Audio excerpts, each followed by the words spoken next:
এ কি হলো? এ কি অমঙ্গল! দাসী, দাসী, মহারাজের কি কোনো বিপদ হলো? কি হয়েছে? কি হয়েছে রানীমা? কি হয়েছে? কি হয়েছে?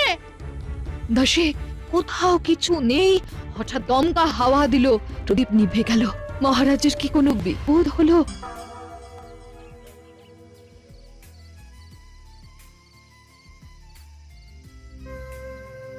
এটা তুমি কি করলে বলো তো গোপাল? তোমাদের দুজনের জন্য আমার এখন প্রাণ সংশয়।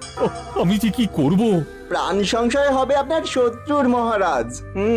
আমাকে এখন নবাব বাহাদুরের পক্ষ নিতে হবে। কাল তো মহারাজের মোটামুটি শেষ দিন।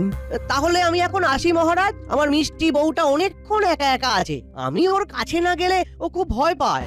সে কি মন্ত্রী, তুমি আমাকে একা ফেলে চলে যাবে? তুমি না আমার মন্ত্রী, আমার বিপদে এইভাবে একা ফেলে যেতে পারবে? যে আপনাকে বিপদে ফেলেছে সে আপনার পাশে আছে তো মহারাজ। আপনার সাথে থেকে কেন নবাব বাহাদুরের